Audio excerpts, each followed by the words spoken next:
quick announcement. Doug and I have just 2 places left on our Highlights of Britain small group tour in April 2026, and we'd love for you to join us. We're travelling through England, Wales and Scotland with a relaxed pace, gorgeous countryside and great company, and we'll be there hosting the experience. If you're interested, don't wait, these final spots won't last. Email us at info@uktravelplanning.com with the subject line UK Tour 2026 and we'll send you the details. A tiny Fiat 500, 4 weeks on the road, and a quest for castle ruins and Scotch eggs. Mary and Chris's 5th UK trip had it all. From VE Day in Plymouth to Roman ruins and random neighbourhoods, this one's full of charm, laughs, and great travel tips. Welcome to the UK Travel Planning Podcast. Your host is the founder of the UK Travel Planning website, Tracy Collins. In this podcast, Tracy shares destination guides, travel tips, and itinerary ideas, as well as interviews with a variety of guests who share their knowledge and experience of UK travel to help you plan your perfect UK vacation. Join us as we explore the UK from cosmopolitan cities to quaint villages, from historic castles to beautiful islands, and from the picturesque countryside to seaside towns.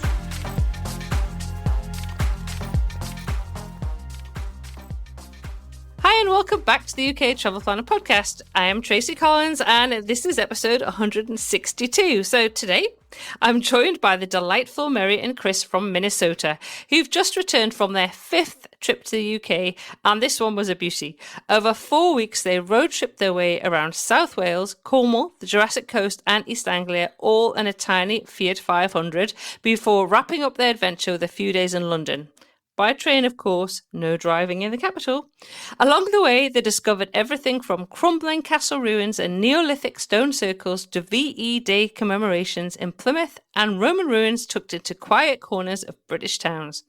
They share how they planned the route, how they balance must-sees with spontaneous exploring, and why driving in the UK isn't as scary as many people think, especially when it leads to scenic routes, cosy pub chats, and the occasional Scotch egg.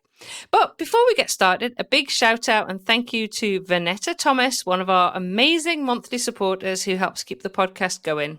If you'd like to support the show too, you can do so from just $3 a month, and the link is in the show notes. And if you've got a question, comment, or just want to say hi, you can leave us a voice message anytime via SpeakPipe, and you'll also find that link in the show notes too. But let's dive in and chat to Mary and Chris and hear all about their brilliant UK travel story. I'm so glad to have Mary and Chris on the podcast this week, which is brilliant. And it's always amazing to do a trip report. They are my favourite podcasts are trip reports. So it's absolutely fantastic to welcome you guys on this week. So would you like to introduce yourselves and say whereabouts in the United States you are from? I'm Mary. And I'm Chris, her husband. And we're from Minnesota in the United States. Yeah, we just chatted about that because my geography wasn't very good. So you've explained where it is. So now I know exactly where Minnesota is located. So that's really useful for me when I do visit eventually, get over that way. Now, how long were you guys in the UK for? And I guess you travelled together. And we just chatted before we started the podcast, actually, this wasn't your first visit to the UK. You had been previously. That's right. This was actually our 5th time. And this last time we were there for exactly 28 days, not counting the day that we arrived or the day we left. Wow, so that's a decent length of time, basically 4 weeks, isn't it? And the 5th time as well. So you are repeat offenders. You are repeat visitors to the UK. So bearing in mind you've been there 5 times, how did you go about deciding on a 4-week itinerary where you wanted to go and what you wanted to do? Well, you want me to? Sure. Well, I think each time we've just had places that each of us wanted to see and that we both together wanted to see. And, we try to group them geographically to some degree, right? And so, for example, our last time, this most recent one, we'd only been to Cornwall for like 2 days, I think, before on our first vacation. So we really wanted to see more of Cornwall. And we had explored Wales, but it was mostly central Wales and then North Wales, but we hadn't really done a lot on South Wales. So we thought, well, we'll do Cornwall, then across the Bristol Channel there in South Wales. And then we also hadn't been to East Anglia. We didn't know what happens there. And so we thought, well, we'll just kind of start off in South Wales, go to Cornwall, and then work our way east across kind of the south, And so we did that. After Cornwall, we stayed in Dorset on the Jurassic Coast, and then made our way up into East Anglia. And we stayed at a place near Bury St. Edmunds, was probably the nearest good-sized town there. And that was kind of our home base for exploring that whole bulge of eastern England there. And then we ended up in Virginia Water, just south of, well, I'm sure you're familiar with Virginia Water, not too far from Windsor.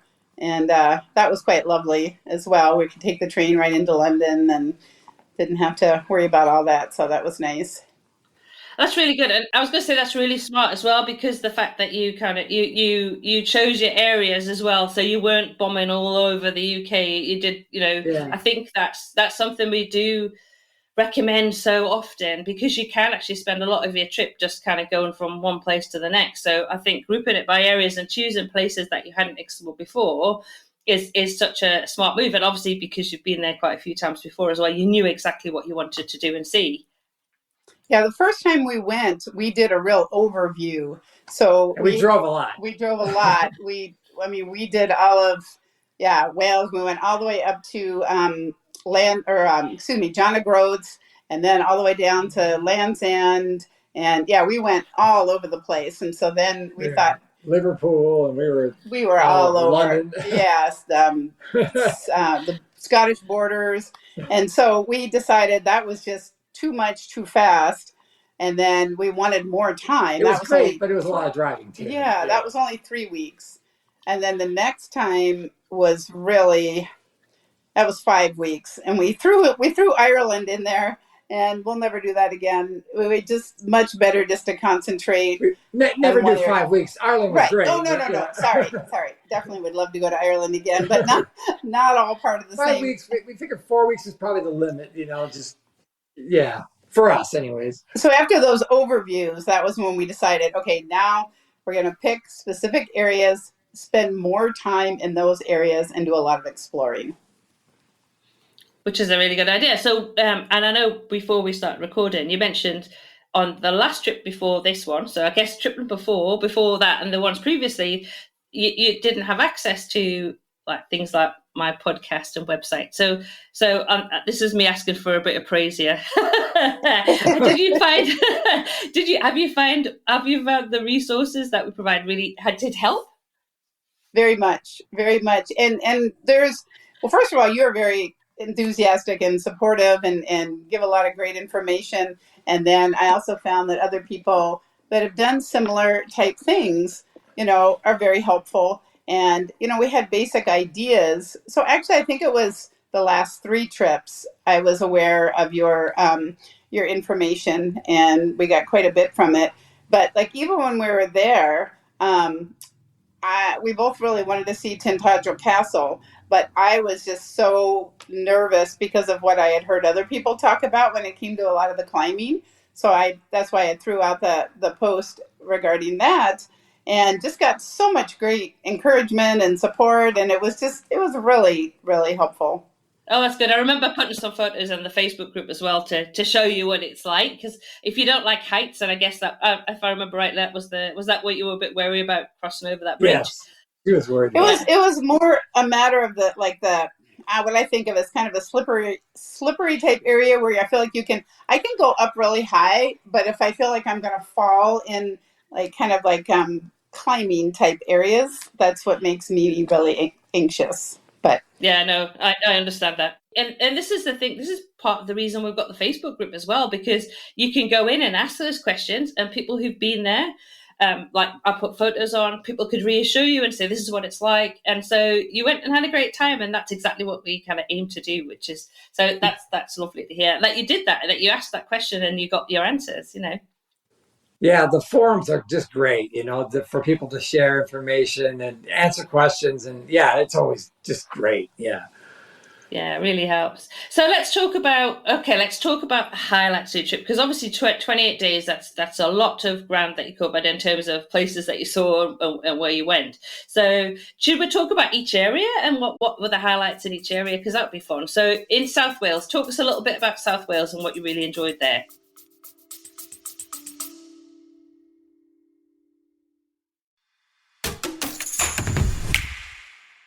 Planning a trip to London, if you're looking for tours that are well organised, full of interesting stories and a pleasure to take part in, I can't recommend Walks and Devour tours enough. I've done several myself, from famous landmarks to amazing food tours, and every single one has been a real highlight. Their guides are great storytellers who make the city feel alive. The team really cares about the details and puts a lot of thought into making each experience feel special, comfortable and full of those "I'm so glad I did this" moments. You can find all my favourite tours at uktravelplanning.com/best London tours.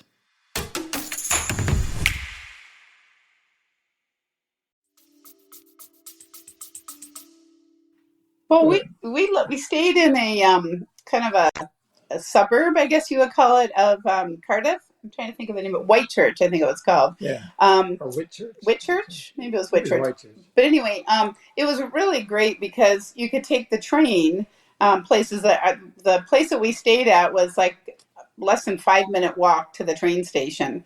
And we don't have access to trains like that here in the U.S., and we just loved that. And so we had taken the train into Cardiff, and we just love being able to just walk around places like that. They're just so walkable and so much to see. And we also found on our very first trip, I know I'm backtracking a little bit, but the B&B that we stayed at, the woman had suggested a ruin at Ruin Castle near Norham. First time we'd ever been to a ruined castle. The castle is Norham. Norham, sorry. The castle is called Norham. Yeah. And we just loved it. I mean, much more so than something like Windsor Castle. You know, it was just... That's been maintained. Right. You know? We just find them absolutely magical. And so after our first trip, we would look for where are there ruins. And we would either ask people or look Castles them up. that are just out there off the beaten track, just decaying, right? You know, it's slowly over the centuries. And they're just amazing, yeah. And there are so many of them in Wales as well. There are just loads of them in Wales that are. Yes, there are. So that was a highlight, I'd say, in Cardiff, was some of those that we went to. What was that one castle that we went to in Wales that we climbed around in? Isn't that Neighbourhood? Oh, I'm blanking on the name. I'd have to look up the name. It was one. We went to 3 of them that were ruins. I think I put it on my post. I'd have to look it up. But anyway, those are just so fun to explore. And it just amazes us, some of them where they built a neighborhood around it.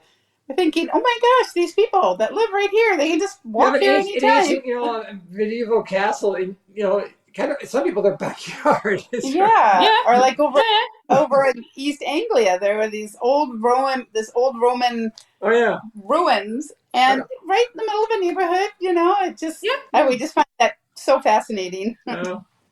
It is amazing, and you don't get sick of that, because my grandmother actually, opposite her house where she lived in Wallsend, which is end of the Hadrian's Wall, there were ruins there, and I just actually looked it up recently because I was wondering what those ruins were. They're actually an old church, but I assumed there was something to do with Hadrian's Wall, but they weren't. An old church, but you just get used to that when you live in the UK. That there's just kind of maybe a Roman villa here, or a bit of Roman wall here, or a bit We don't have that in America. So we really love that. But it's quite fun. Oh no, I was just gonna ask actually, because one thing I didn't ask was what time of year that you went, because it was only a few months ago that you were there, wasn't it? So it was the warmer months, May. Yeah. Yep. So we got there April 27th, and then we left May 28th, May 27th. So warmer and nice long days as well. So it's a nice time of year to visit. I do. May and September are my 2 favorite months, actually. Yes, it was the warmest. We were told by people all the time that it was extraordinary weather, that it's never, and of all the times we've gone, it was the warmest, and it only rained a total of about an hour the whole time we were there. It was very strange. Yeah, I was getting concerned because I thought you need the rain. This is England, right? Or Wales, excuse me. But for traveling, it was quite nice. Yeah, no, that is good because it does rain a lot in Wales, I have to say. Yeah. Oh, I just looked it up. We were talking about Coity Castle. Okay. That was just one of many, but it's just there in South Wales and in a neighborhood. And yeah, I mean, I just love that. It's maybe there's a fence, maybe there's not. There's a wall. So a lot of them you just walk in. It's like a park, basically. And yeah, it's wonderful. So after Wales, where did you head down to Cornwall? So how did you get there? Did you drive or train?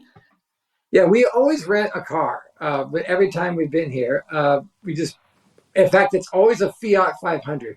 And he's 6'4" and loves driving a little Fiat 500. He always says that's part of the adventure. Because it's just enough room for the two of us and our luggage, right? And and with the narrow roads, right? In wherever you are, Cornwall or England or Ireland, it's fine. It's completely adequate. And so yeah, good gas mileage, fun to drive, enough room. And that's what we've done for 5 vacations now. Fiat 500. No, that's cool. And you're confident driving. I guess after 5 times over there, you're pretty used with the roads. It was never a problem because even though you're on the other side, everything's reversed. Everything just flows the same. You know what I mean? It wasn't. I wondered, would it be difficult or unnerving?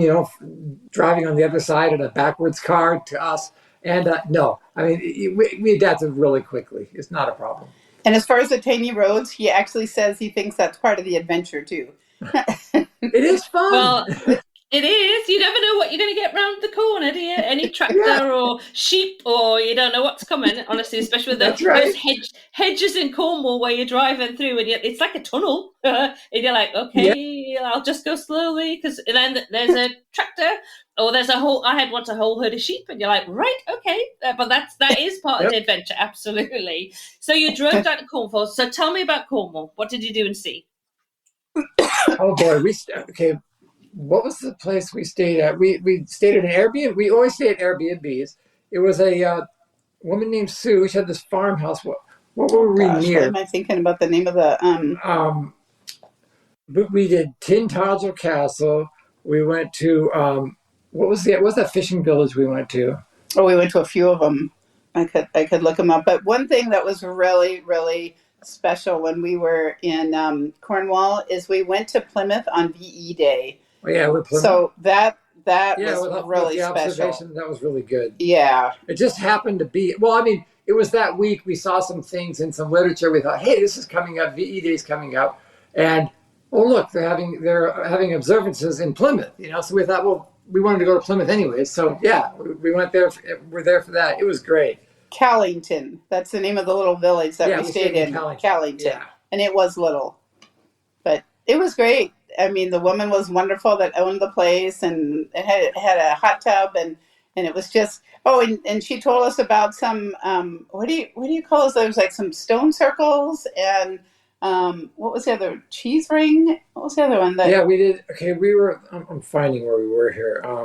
Give me a minute. But it was just really unique, and once again, just out there. Like you wouldn't see a sign to it if you didn't know where you were going.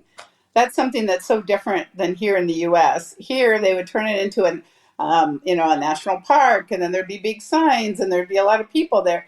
Here, you can be the only person there, and it's, out in the middle of nowhere, and it just, I don't know, seems more adventurous. Oh, no, it's lovely down there. Like also staying at a B&B, I think what's really useful is that you like, because the local people will tell you places that to go and eat, go and see, go and do that, like, I won't know because I don't live in that particular village or that particular area. So that's always the useful thing to do as well. And usually you get a good breakfast as well. So that's always nice when you stay at a B&B as well. So you went to Tintagel. So what else did you do? Quite a few miles in Cornwall? Because I do try to find when we go down there, we do quite a bit of driving around to see everything. We did. So we drove down to Land's End and Lizard Point. Yeah, went to the Lizard. And we went Mevagissey. Yes, that was one of the places that we went to, one of the fishing villages. And I think I already mentioned Plymouth. And we stayed. Callington is on the edge of Bodmin Moor, and there on the Bodmin Moor, there's the hurler stone circles, some of the Neolithic, Stone Age type things, right?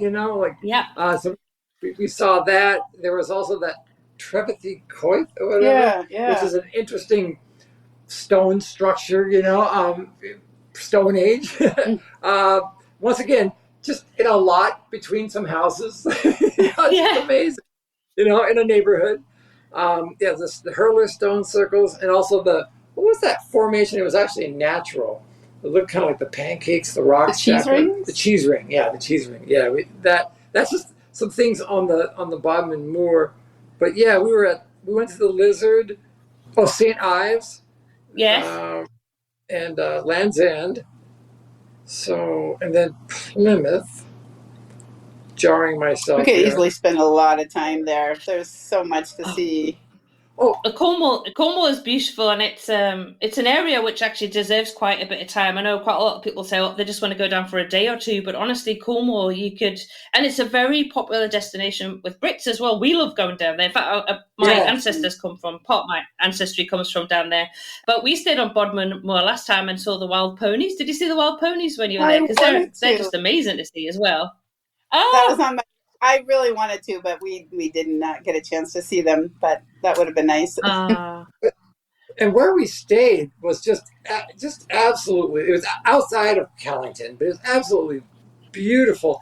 And the Airbnb was so nice that there were a couple of days where we stayed there half the day. Or I think one day we just stayed all day because it was just so beautiful, and it was so pleasant just to stay there. And then we did a lot of things that were just local because our host, and it's always the case that the host will always leave you information on what's local, to see, And so, we did this big hike on Bodmin Moor. We met some folks there, and ended up having lunch with them, a mother and her daughter, and talked about the horses and the ponies and all that. But we did a lot of walking, a lot of different walks that were just so nice. Just exploring the trails. Cornwall's very beautiful. Definitely, and also because you were there in May, you can sit outside at the pubs as well, which is always really nice in the pub gardens.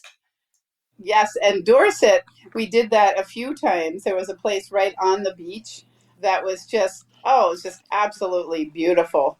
We just absolutely loved it, and we stayed near Bexington. I don't know if you're familiar with Dorset. In Dorset, after Cornwall. Yeah. And there's what was that called? There was a gardens right by there. That was really lovely. It wasn't Bexington, but it was right near West Bexington. I mean, like really close. You were there just for the nice gardens as well that time of year. It's always a good time to go and there's so many to choose from as well because there's some stunning ones.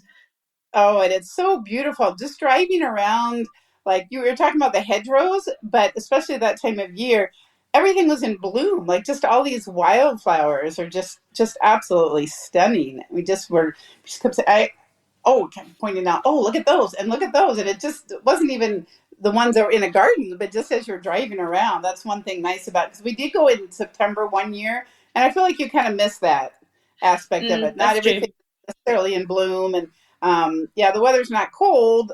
It's still fairly pleasant, but I think in the spring, I think it's much more beautiful. My personal opinion from what we've seen, I prefer that. Yeah, it's a good time to go and see all the gardens for sure. And that's what I love. That's my favourite time to go to the Cotswolds, and because there's some beautiful gardens there that I love to go to. And it doesn't matter how many times I go, I'm quite happy to go every year to go back and see them because they're so lovely. And so at the Jurassic Coast, what did you see and do in the Jurassic Coast? I'm glad you went there, by the way, because that's another gorgeous part of the UK to visit. Oh, definitely. Was it Weymouth? Yep. Went to Weymouth and walked all around Abbotsbury. Abbotsbury was the name of the gardens. Was the Tropical Gardens, which really seemed surprising for Britain. But of course, there's a long story as to how they started that garden. But that was right by where we were staying. That was beautiful. But we took one day and drove to Weymouth, and then we found out about a walk. It was like a 7-mile walk, and then we ended up in the city of Weymouth, and it was yes, that was a lovely walk. And also in West Bexington, there's the Harvey Trail or Harvey Path. Harvey was an English author, I think, that was from Dorset, and wrote some famous novels that I've not read. But anyways, he's a famous guy, and these trails are named after him. And I just explored these long paths, that just went off. You didn't come with me that day. No. But just gorgeous there from West Bexington. And we also visited Dorchester. That's not that far from there. Yep, the city of Dorchester. That was a nice place to go. And then when we left Bexington, on the way to the next place, we went to Winchester Cathedral. And that was, of course, that was more remarkable than I expected, which sounds strange. Obviously, it was remarkable, but it was one of those surprises. Like, I enjoyed it way more even than I expected to, which may sound kind of strange, but that was almost a whole day that we spent there. The thing is, it's a bit like castles. We have so many cathedrals as well, so you kind of is a bit spoilt for choice. But I have to say, if I was pushed to choose, I would say Winchester's probably my favourite. I should probably say that because I do love Westminster Abbey, but Winchester Cathedral, it's huge. It's huge to start off. But the history around it is fascinating. It's also where you'll find Jane Austen was buried. It's just a fascinating cathedral to visit. And Winchester itself is an amazing city as well. Yeah. Yes, that was really nice. We love it when you find a city like that you can just walk. There's just so much to see. Just, you can just keep on walking, and, it's not like you have to move the car to go somewhere else. There's just so many things to see. Very nice. So then you headed over to Bury St Edmunds. So I'm guessing you obviously drove that way. Did you stop off along the way, or did you kind of go all the way from Jurassic Coast to Bury, or? Well, Winchester was one of the Winchester stops. was the stop, stop that we did. Yeah. We didn't spend the night anywhere, but we went from West Bexington, stopped at Winchester for a good part of the day, and then went from there to Bury St Edmunds. Okay, that's good planning. So then what did you get up to in East Anglia then? So we took the train from where we were staying and went into Cambridge. And that was another one that was a surprise. I mean, I knew that we were going to like Cambridge, but we did the punting boat, and we did a ho-ho bus that day to get a big overview. Just where everything was, basically, yeah. And then once again, did a lot of walking. We just walked all day after that. All day. All over the town. And it was pretty accessible. Loved it. Yeah. Loved Cambridge. Would definitely go there again. Very, very nice. Yeah. It's another one of my favourites. You've gone to a lot of my favourites during the trip, but Cambridge, I just think there's something magical about Cambridge. Again, it's just a hugely historic city. We're full of them, but it is just, I don't know. It's got a lovely atmosphere, Cambridge, I always think, and you can go punting on the River Cam, which is you just can't beat in the summer when it's warm. It's just the best way to see the backs of the university, and just I don't know, it's just fabulous. To see things that you wouldn't normally see, which was really nice. Now, one thing that we considered doing before we left home, and we're still considering it for a couple of days while we were there, is taking a long train trip up to York and going there just for the day. And actually, Doug was helpful because I had posted about that because I felt really uneasy about it, but then going online, it just seemed like it was not a good idea. It just seemed like it would just take all day from morning to night. It seemed like we'd be exhausted, and the cost of it just did not seem to make sense. And it was just really too distant from where we were. Really. Right, it wasn't right. practical. I was just trying to get much in. Yeah, I think it was based on where you were, because where you were is more difficult to get to York by train. But if you were actually in London, it's actually an easy enough day trip to do. You can do that. But from where you were, yes, it was too difficult. And that's the thing. That's what Doug's really helpful at, being able to kind of say, is it doable or not, or how? Because he's a train expert. He knows all about that. So. Right. So it was good to ask him. Did you do any tours when you were there? I meant to ask you. I know you. Yes. What did you do? So we did a tour of Winchester, but this time the only official other tour besides the ho-ho bus was the black cab that you recommended in London. So we did the 4-hour. That was so fabulous. We also did a rock and roll walking tour. That's right. We did That's Yes, right. yes, we That's did right. that too. That's And that right. was at least 2 hours or so. Yeah. Yeah. That was really, really good too. Which it That's right. kind of centered around Soho and different landmarks where, very famous people did different things, David Bowie and, and The Who and the Rolling Stones and different bands and pointing out different landmarks. It was very, very It was fascinating. nice just to see these places, that I read about or seen on album covers or whatnot. So, yeah. So that day That's okay. we got to see a play. We saw Mousetrap, which you've probably seen before. It's been there for so long, but that was quite good. Was the longest running play It is in Britain? Yeah. Do you know where I saw the Mousetrap? Because it wasn't in London. I actually saw it when I lived in Toronto. So I've seen it, but a long time ago. Yeah. So I must apologise because I kind of jumped forward there and we've skipped what you were doing. So you went to Cambridge. Let's go back. Let me rewind. Yes. Rewind myself. So you went to Cambridge. So what else did you do in when you were based in Bury St Edmunds? We took a day in Norwich.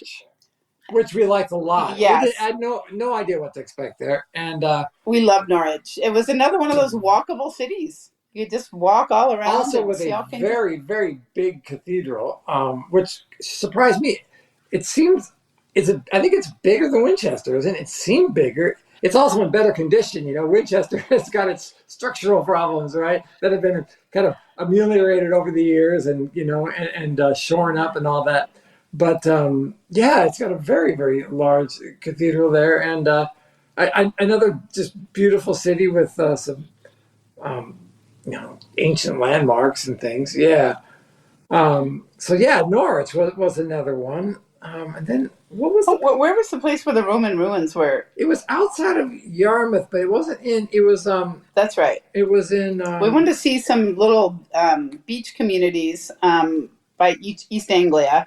So we went to Yarmouth and walked all around there. That was much more touristy than I thought it would be. That kind of, it wasn't as quaint as, say, Cornwall. I definitely wouldn't recommend. No, that's a. There are a few places that are kind of the English seaside towns that are like more British people would go to, and I would say like Blackpool's an example, Great Yarmouth's an example. Those sort of. Those sort of seaside places, which, I haven't been actually. I'm just thinking Skegness is another one that comes off the top of my head that British people tend to go to. But I must admit, I haven't been to any of those for quite a while. I should actually include them into my itinerary at some point.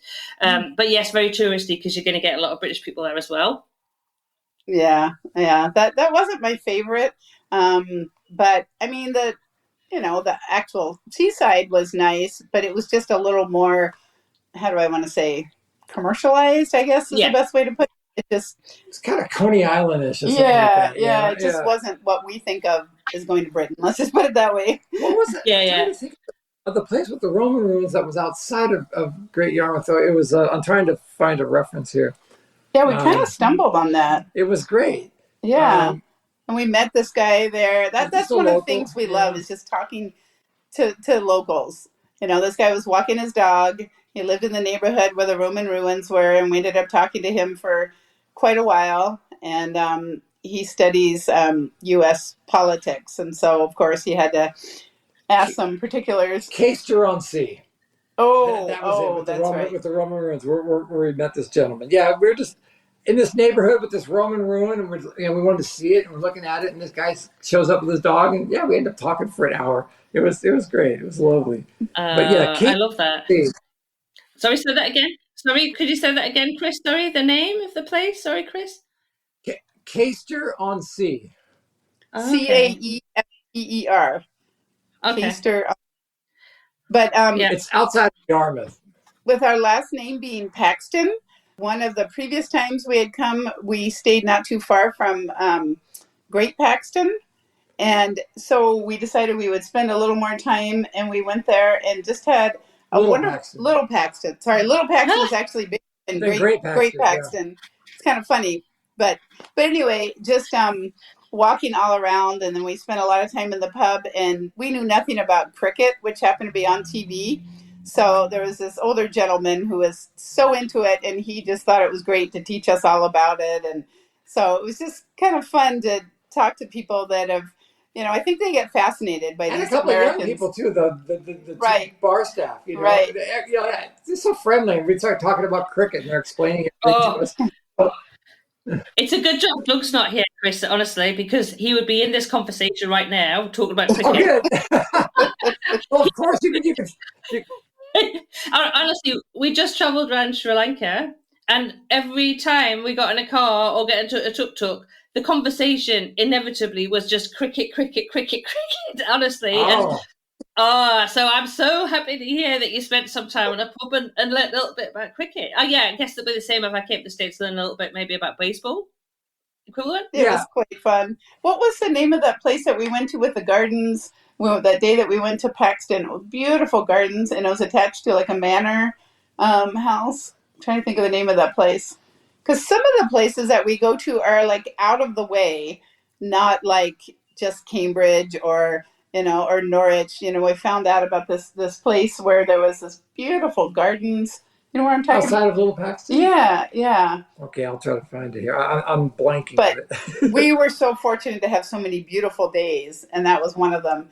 Just walking around this gardens, and there was just, of course, a manor house. You know what I'm talking about? The one. Yes, I do. Yeah, you might recognize it if Chris finds the name. I got some photos here there from there. Yeah, just absolutely beautiful. And very fascinating, too. That was the one that had that clock. Anglesey Abbey. Yeah, that was it. Although it's not an abbey, and it's not an Anglesey. Yeah, I don't know why it's called that, but it's called that. Yes. Why not? Yeah, absolutely. There are so many beautiful gardens to see in the UK. I'm a member of the National Trust, and I get their book every year. And also, I look through it and I think there's no way I could see all these in a lifetime. There's just so many to go and see. Oh, yeah. But I love the fact you guys.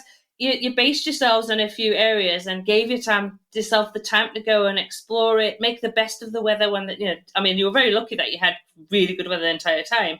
But when you're based there and you're not pushing yourself to like move on to the next place quickly, you can have a little bit more flexibility to do that stuff and go in the pub and chill out and have a pint and learn about cricket. I love it. I love your trip. Absolutely. It's amazing. No, and I know just from chatting to you two already, it's like I can imagine what you'd be like in the pub. Everybody would be gravitating towards you to buy you a pint, never mind anything else. So have a pint with you guys and have a chat. So, obviously heading into London is slightly different. Major, big city, capital, millions of people live there. How was your experience of London? I guess you've been there many times before. And I know you just mentioned you did a couple of tours when you were there. I know I'm happy that you did the Discover Real London Back Cab tours because we work with them and they're fantastic. And I love the fact you did a rock and roll tour as well. That's fantastic. But tell me about London, about your experiences in London. Well, the first time, I'll just say that we stayed in London for 5 nights. In 2019. 2019. Our first vacation, yeah. But we really should have spent a lot more time there because one of those days we took the Channel to Paris. And that was a whirlwind day. It was great, but it took up one of our days. But once again, we did so much walking. So we'd take the tube somewhere, and then we would just end up walking instead and walking back. And I don't know, somehow we just decided it was just more fun to walk, and we'd be exhausted at the end of the day. But we did a lot of the major stuff the first time, like the British Museum and the British Library, and just looking all around Piccadilly Circus and Trafalgar Square and all these places you hear about. You just want to. Sometimes we just be walking, and it's like, oh look, this is Trafalgar Square, and like we stumbled on it. Hyde Park. I loved Hyde Park. Yeah, Hyde Park. Oh my goodness, it was a wonderful, wonderful little look at the map, restaurant. Like, oh look, and we've heard of this. We know what this is. Let's go there. So it.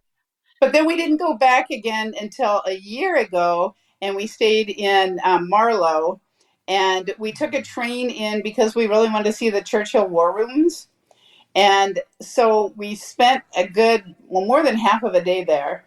And we had this idea that we were going to then just do a lot of walking around. But we were so exhausted from standing the whole time at the War Room that we just kind of felt like we were worn out. We wanted to find a pub and then just go back.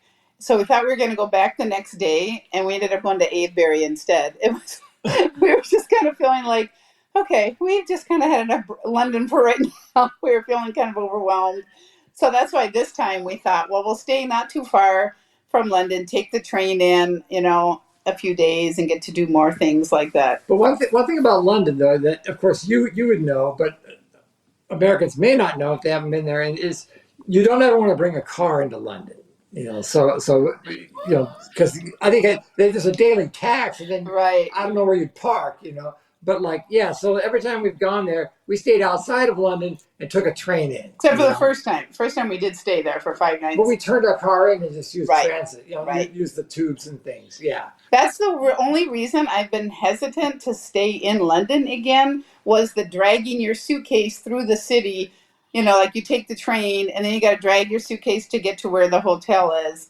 And there's not as many Airbnbs in London. Though. We did, but it was not because there's not as many like elevators or even escalators.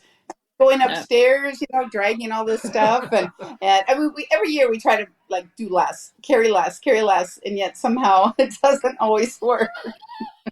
No, I totally understand that one. But that's two really good points you said there, Chris. Absolutely, 100%. Don't drive in London. Never ever drive in London. You don't need to, because the public transport in London is second to none. It's excellent. And B, honestly, it's crazy. I have driven in London because I've worked and lived in London. Actually, worked and lived in the centre of London. And believe me, that this was like maybe trying to think 30 years ago. You could not pay me enough to try to drive in London now. Yeah. Honestly, seriously, no, not a chance. Never ever going to happen. So that's a good one.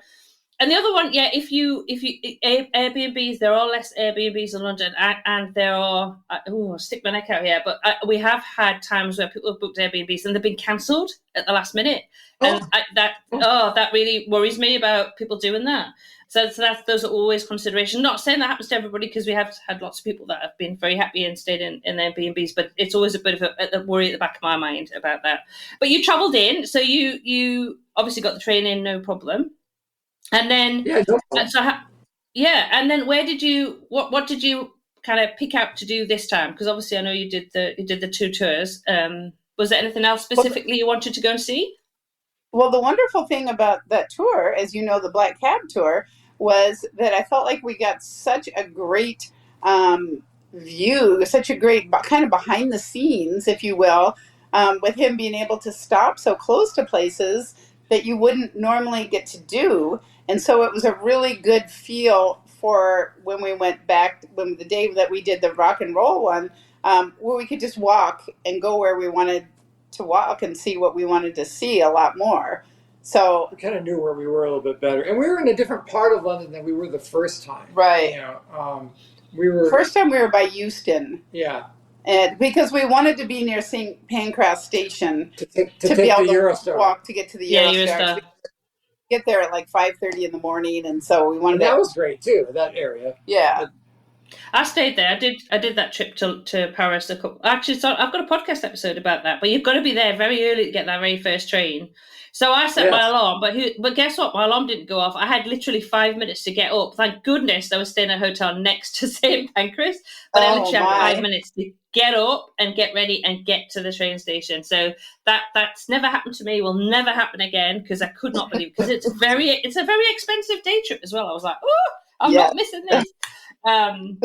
So you have to stay very close. That's definitely the Eurostar. That was our first trip there. That was one of the ones I definitely wanted to experience, because I mean, we just remember, when they completed the channel, and they had it live on television, with the from the French side and from the and from the English side, and they met, with these drills, right, and they break the rock, and there they are, and they create this high-speed train. I thought, this is just great, and so that was just a great day. I mean, we had a really good tour guide in Paris, who was actually Belgian, but she lives in London, and is a total fluent English, completely London lover, but knew Paris extremely well. We had a really great driver. The traffic in Paris is unbelievable. But this guy got this bus. I don't know how he did it through this traffic. He was great.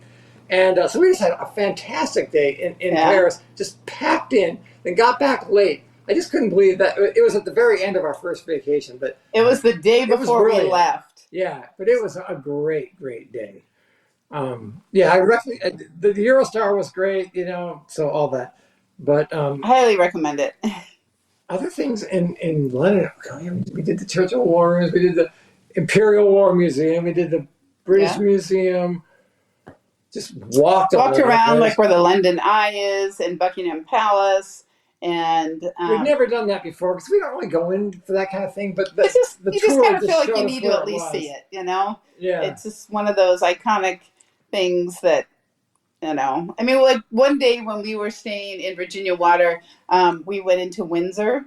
We didn't go to the castle, but the city of Windsor, and walked all around Windsor and what's the other one? Eton. That's right by Windsor there. Think. Yeah. And that was a lovely day too, just walking all around that whole area. We just loved it. It's like Windsor's a great day trip from London if you go, whether you go to the castle or not, actually, because you can take a little ride on the River Thames, and you can have a walk around. And it's a nice city. Yeah, city of Windsor, and obviously it's where the king lives. When they've got the beautiful castle there, I think it's the oldest inhabited castle in the world, Windsor Castle. Is it? Okay. Yeah. Well, would you believe it? One of the things that we really enjoy about Britain is just the oldness of it, and the oldness. Just I admire the buildings. You know, like when we were like, for example, with Henley upon Thames. Oh, yes. And then Marlow. With the half-timbered buildings. Mm-hmm. You know, yes. Chester. We love Chester. Chester was another one like that. Shrewsbury. We love Shrewsbury. And Stratford-upon-Avon. Mm-hmm. Oh, my gosh. I love Stratford-upon-Avon. Everything about that place. All day, just walking everywhere. It could wonderful. Be any city, any town in England. It's just so different for us as Americans.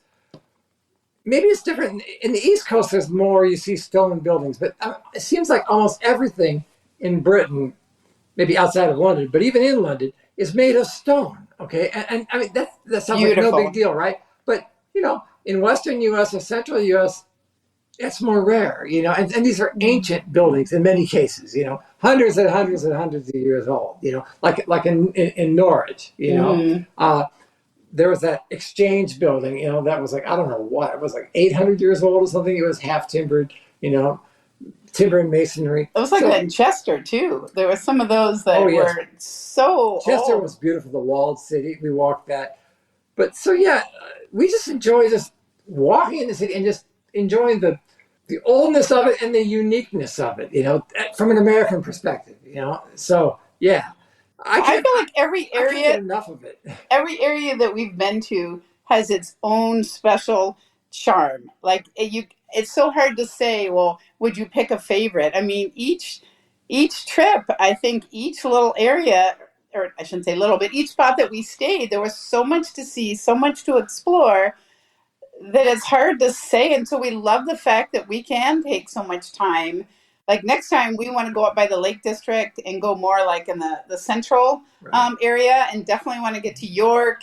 And we did one trip I'm making signs at you go up, Mary, go up. So Lake District, can we go a little bit right of that, a little bit up from Yorkshire? Because there's a really fantastic county which has the most castles in the entire England. It's the county with the most. It's the one I was born in.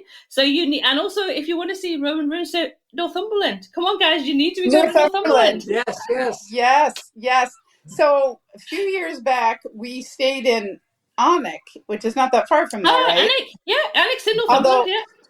Silly us, we said Alnwick, and then of course had to be corrected. But it's ALNWICK, Alnwick, right? But no, it's Alnwick. But anyway, are you familiar with that Treehouse restaurant in Alnwick? I am not, no, but I will be next time I go. Very interesting place. Oh my gosh, it is my favorite place I've ever eaten in my whole life. And so that one actually, in 2019, I found it in a book, just a travel book, and they had mentioned it. So it's attached to, or it's right by Alnwick Castle. And we didn't even make the castle that day, because that day it was pouring rain so much. We were fortunate to make it to the restaurant, but the restaurant is huge. It's called the Treehouse, and it's like a huge tree house. Built into a huge tree, or multiple trees? I don't know. Yeah, it was just absolutely wonderful. I don't know. It's hard to explain. It's very unique. I think it's called the there's tree branches house. kind of moving through the rooms, and the rooms are all paneled in wood, right? And so it's just, you just see these branches and this tree kind of just weaving its way. And it's quite large, the whole restaurant, so it's very unique. Oh, I want to go there again. Right, well, when I get back, because my sister lives not too far from Alnwick, and I grew up not too far. I'm going to take her out for lunch there because you've definitely sold it to me. It sounds amazing, and I'll put some photos. When I do, I'll get some photos on the group. But that's a great segue actually into food and what did you? Are there any specific foods or places you like to eat, or because I mean for me, I go home and I like my fish and chips, and I like my gammon steak and chips, and Doug likes to have his sticky toffee pudding. That's a favourite for his. But are there any, because you've been there 5 times, are there particular foods you go, yeah, you can't wait to have? Okay.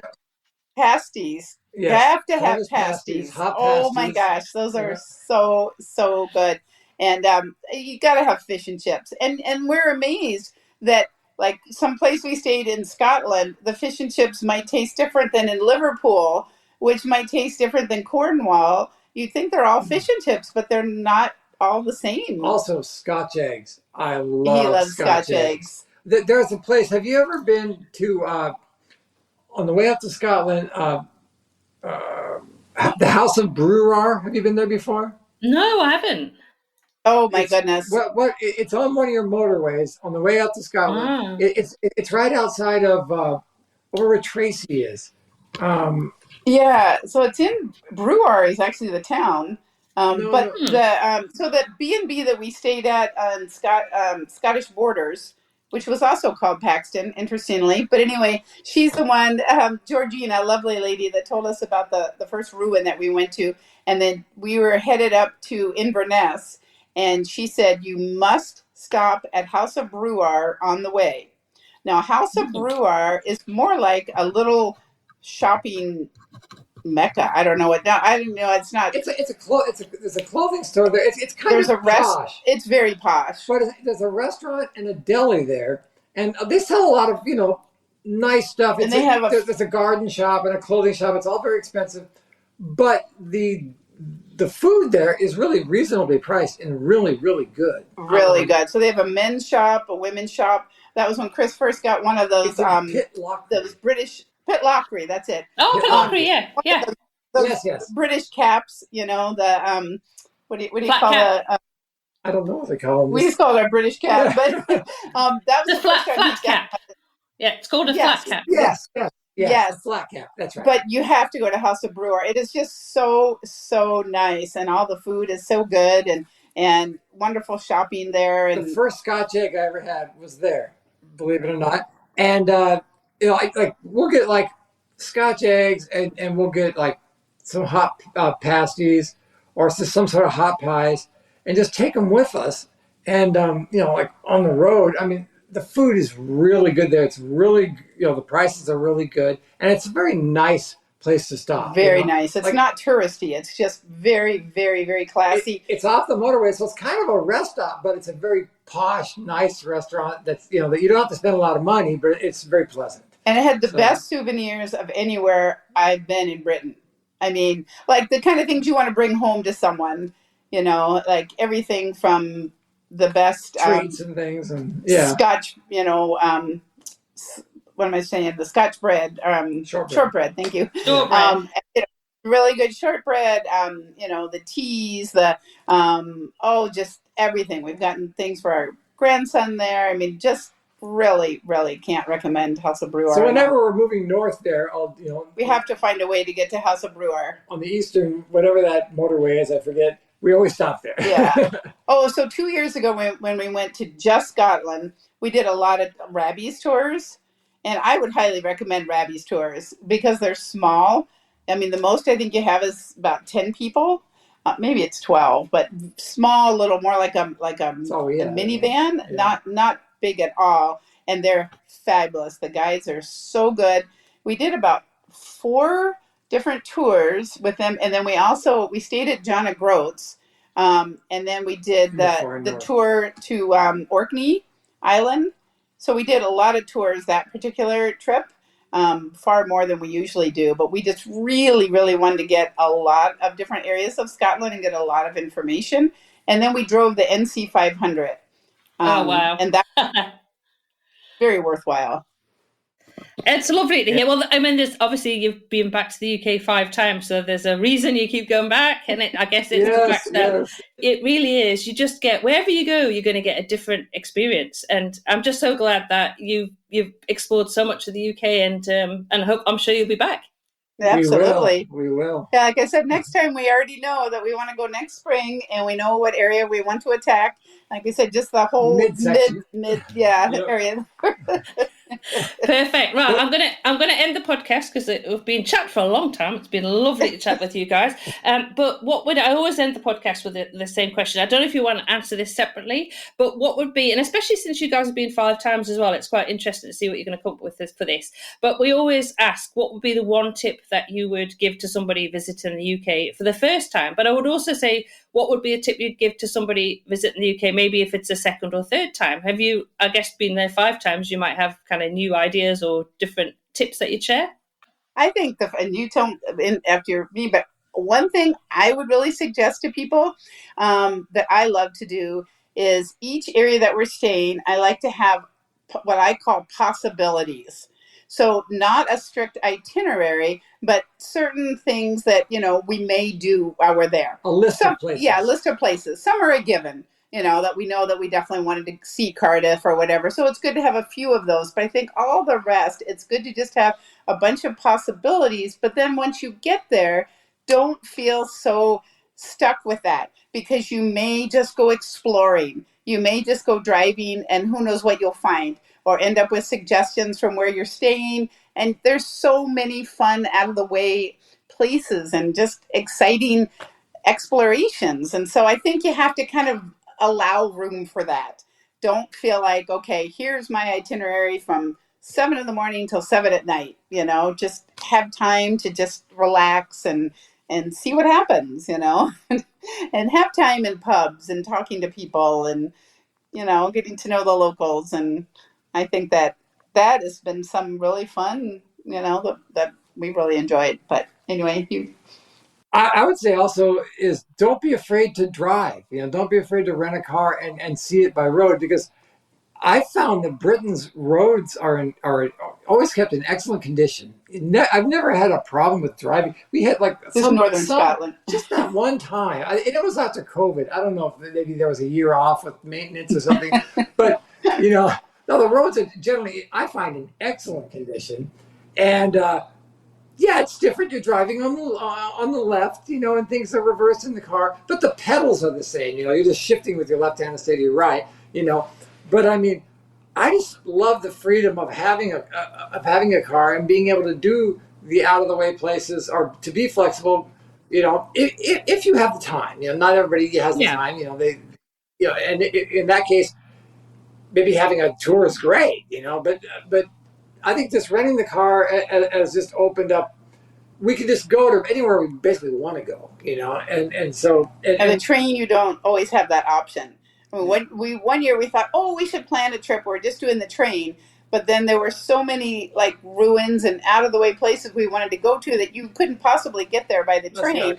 So we thought, okay, when we get older and they won't let us rent a car anymore, then we'll go with the package tours more. Yeah. But I mean, I'm saying Americans shouldn't be afraid to go by car. It's not that hard. It's not that different. It's not scary. It everything just flows the same. And by the way, I love all your roundabouts. I just think,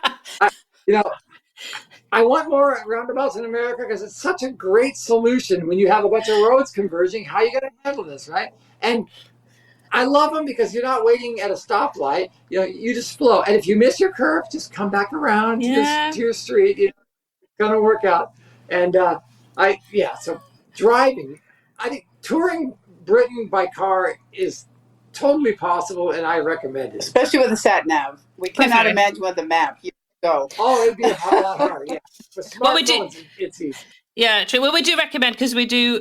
We work with Tripiama, who actually developed a whole resource for people who are unsure or feeling nervous about driving all over the world, actually, but they have a very good program for the UK. It's not expensive as well. So we do say to people, if they have reservations about driving on the other side of the road, it's a good way to prepare. But I'm so happy to hear that you had such an amazing time, that you explored and that you've been all over the south this time, and that you're going to go a little bit further north next time. So I'm always excited to hear that. But thanks, thanks so much, Mary and Chris, for coming on the podcast and sharing your trip. It's been lovely to chat with you. Oh, you as Lovely well. talking to you. Thanks for having us. So once again, thank you so much to Mary and Chris for coming along and agreeing to chat to me about their trip report from the UK, from their 5th trip to the UK, which was fantastic. You'll find information to the places that Chris and Mary chatted about in the podcast show notes, which are uktravelplanet.com/episode 162. But as always, that just leaves me to say until next week, happy UK travel planning.